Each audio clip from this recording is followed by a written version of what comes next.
Hello YouTube, Chrisiosity here. So, in the past few years there have been many films made with explicitly Christian messages. So I guess if you're into that sort of thing, you might think, hey, good luck for me. But, unfortunately it seems that the quantity stands in inverse proportion to the quality. And that sucks. So, now I'm not a Christian. And you may ask, why do I care? Why would you even want to see any improvements made? And the answer to that is simple. I like good movies. I don't believe in Spider-Man either, for instance, but if someone goes ahead and makes a Spider-Man movie, I still hope it's a good one. And let's be real, the worst Spider-Man movie you can think of is still better than the best thing PureFlix has put out in the past decade. And that doesn't have to be the case. Some of the greatest art, music, and literature in the last 1,000 years or more was created by Christians with a deep devotion to their faith. Spiritual longing, when captured by someone who's really good at what they do, is a beautiful thing. We used to have Milton, Caravaggio, Bach. Now we have Christian Mingle the movie and whatever hot mess Kirk Cameron's put out recently. But that can change, people. And to help us out, I'm going to look at 3 good Christian movies. The Exorcist, The Ninth Configuration, and Exorcist 3. Now I know that very few people have heard of The Ninth Configuration, and I think that's too bad. But it was written and directed by William Peter Blatty, who wrote The Exorcist and wrote and directed Exorcist 3. It tells the story of the astronaut character from The Exorcist. You know, this guy. You're gonna die up there.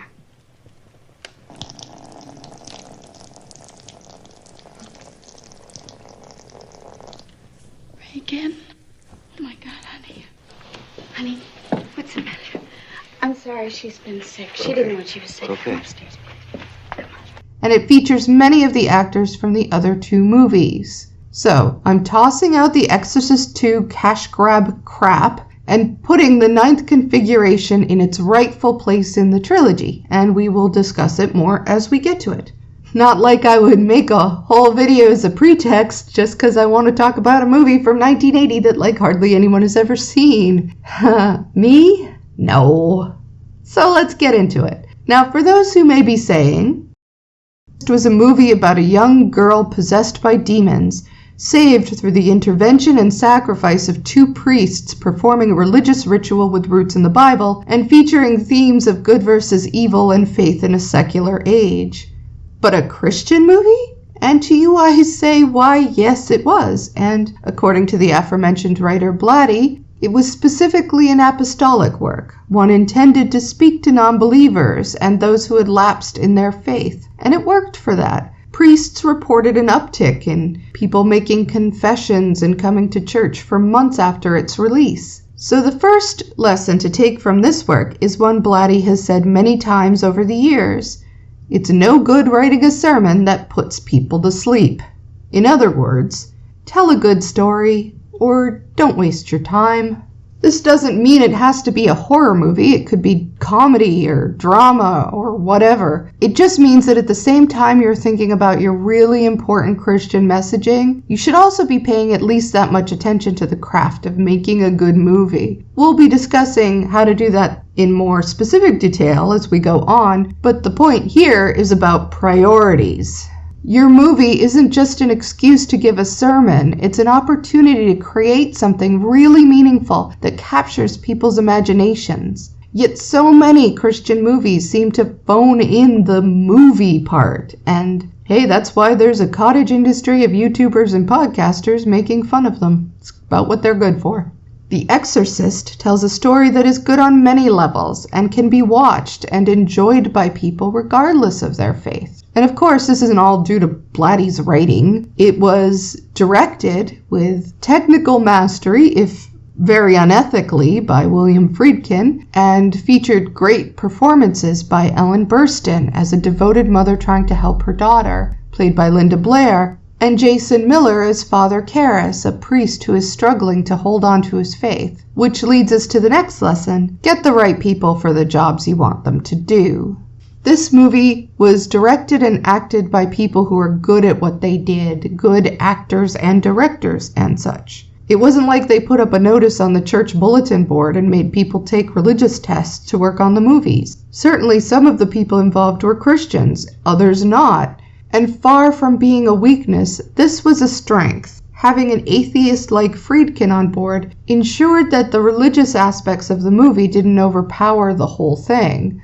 A movie that is made by a small ideological subgroup, be it evangelicals or Mormons or whatever, it's going to have baked into it the ideas and assumptions of that group. And since they're all in it, they aren't necessarily going to know what aspects of their worldview are just not going to connect with people outside of that group. You see this happen a lot in movies like Fireproof or The War Room that include ideas about what relationships are supposed to be like, or how to handle life stressors that just come off weird. If you don't want your movie to have a wide audience, well, okay, I guess. But if you're looking to be shown outside of the rec room in the church's basement, it's probably best to have someone around who can say things like, I don't get this part. Why don't they just divorce if they hate each other this much? They don't even seem to want to stay married. And this guy is kind of abusive. And then you can address that in the story in some way. Otherwise, you're going to end up making a film where the stakes are, these people need to get their marriage to work or they'll end up divorced. And half the theater is rooting for divorce.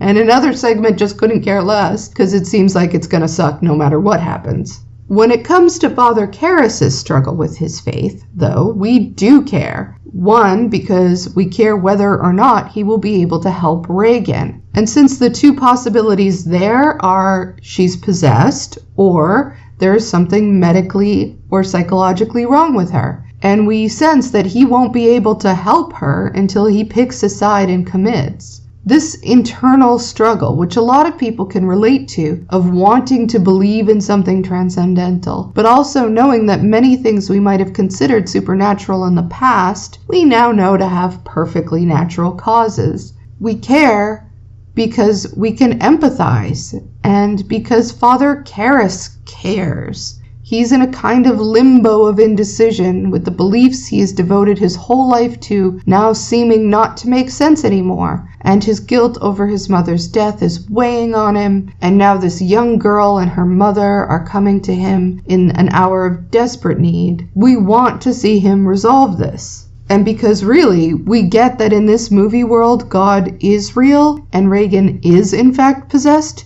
we want to see him resolve it by realizing the truth according to this movie. We know that this is the only way this is going to work. So even if you're a non-believer, you are likely going to root for him to get his faith on and send that demon back to hell. Same as if we were watching a fantasy movie and, wanting the fairy queen to get their magic back or whatever. So that was the third lesson. Have real stakes. And have the stakes as high as possible and impact on as many levels as possible. And convince us that we should care by having your characters care.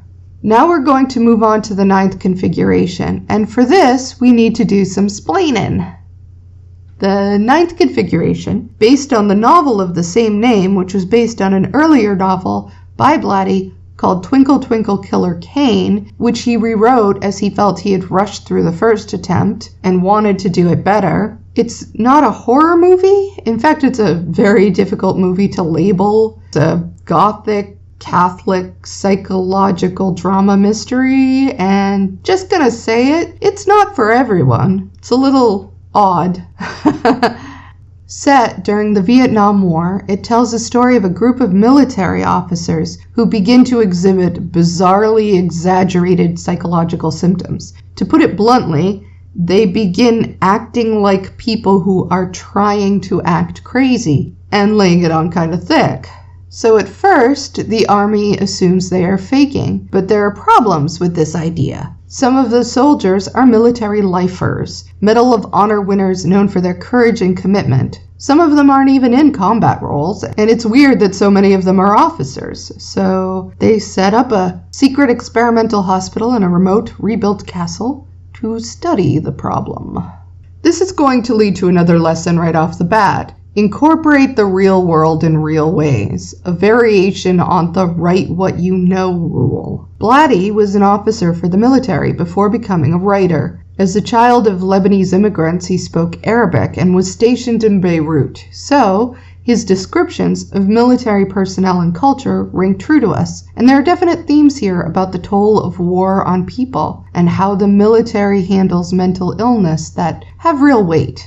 I add this in because it's very common for Christian movies to feature real-world institutions such as school systems or the legal system or whatever, but they tend to sacrifice all sense of how these industries work in our reality whenever it's convenient to what they want for the plot or the message. Whether they're talking about atheist professors who hate God, atheist lawyers who hate Christmas and God, or atheist businessmen of business who love money and hate God. None of the events or these characters really mirror their real-world counterparts. You could make a drinking game out of taking a shot every time you think to yourself, wait, what? That's not how that works. But you'd end up in a hospital. So, okay, you could accept that in this world, it's opposite world in terms of how courts and schools or whatever operate, but that's a problem when they're trying to make a point about what they consider to be real-world persecution of Christians by describing events that are totally unbelievable in the real world. On the other hand, by grounding your story in reality and in having a depiction of these institutions that we recognize and believe, you get buy-in to your story, which is super important if there are going to be things in that story that may otherwise strain credulity. The Exorcist does this with medical tests, presented with clinical detachment in a very realistic way, and this provides a counterpoint for the supernatural elements that appear later. Now, the ninth configuration is very light on anything that would be called supernatural, but it does feature a lot of surrealist elements. And these are all grounded in a very believable portrayal of military life. The characters make offhand jokes about sneaky recruiters or getting around military bureaucracy. The very first thing we see is the sergeant try to get the patients to line up properly and do their thing, which he tries to do a couple times and it never works. Listen, I know my rights. I want to see my urologist. But this also pays off towards the end, where the same military characters that we have seen be in conflict with each other throughout the movie, when a situation arises where an outsider comes in and they feel they have to protect their own, they immediately close ranks without any hesitation, and this just reads as true. For good or bad, we believe that this is how soldiers would react based on how the military works. Now, there are a lot of characters in this odd little flick. Robert Loggia comes in as a man who believes he's on Venus, and the Venusians are invading his mind and trying to make him think he's still on Earth. Jason Miller is back, playing an inmate, attempting to adapt Shakespeare's plays for dogs, which is going to have some importance coming up. And there's an excellent turn by Ed Flanders as the medical officer Colonel Fell. But the core of the movie is the relationship between the psychiatrist in charge, Colonel Kane, played by Stacy Keach, and the astronaut Captain Billy Cutshaw, played brilliantly by character actor Scott Wilson. Now, we aren't told anywhere in the text that Captain Billy is the dude from The Exorcist. That's something that Blatty has said in other places, but it makes sense and gives us some insight into his character. Right before he was set to go to the moon, he rather flamboyantly had a breakdown and was dragged out of his rocket ship screaming. As we go forward in the story, and without giving too much away, we will learn that Captain Billy's extreme behavior is a cover for a deeper existential crisis, and that Colonel Kane has some secrets of his own, but their relationship provides both of them with an opportunity for redemption. And I have a lot more to say on this, but this video is getting super long, so I'm going to have to break it up. So I'll leave it with this last point, which is, don't make straw men out of your atheist characters. So many Christian movies have mustache-twirling, snidely whiplash types. For anyone who's an atheist or non-believer, it's cheap, it's trite, it doesn't ring true. Captain Billy is smart, funny, and empathetic, and he's in a lot of pain. He's a match at every turn for Colonel Kane, whether he's debating theology or getting him to break some rules. And Kane avoids being the boring, milquetoast, everyman character so common in these things. Because these characters are rich and multi-layered, we are interested in them and want to see what they do and figure them out. So I'll be back to talk more about this next month, and I hope you'll be with me. Actually, now that you know what we're going to be talking about, you could maybe even go find a copy of the Ninth Configuration or The Exorcist 3 to watch if you've never seen them, if you want to, and we could talk about them together. That could be fun, if you want to, just no pressure. And you could like, comment, subscribe, or join my Patreon, which would be so awesome, like these lovely people. A Wingless Monkey, Andre Rodriguez, Brad Savvy, Bruce Bartup, Chris Hawley, Culture Shots, David Perry, Dr. K.M. Winters, Electric Robin, Heather N. Alton, Jamie J., Jesse Wynn, Joe Taylor, Joanna Carvalho, Kelly Zahos, Kevin Thurber, Christina L. Mogul, Mad Blender, Marianne Reithner, Marius, Mark, Mike Yoakum, Nick Hayden, Objectively Subjective, Pietre Liuto, Samantha Kootner, Serena Gallagher, Some Random Geek, Tashby, and Troy David. So for everyone out there, I really appreciate all of this help and support, and I love you guys. Bye!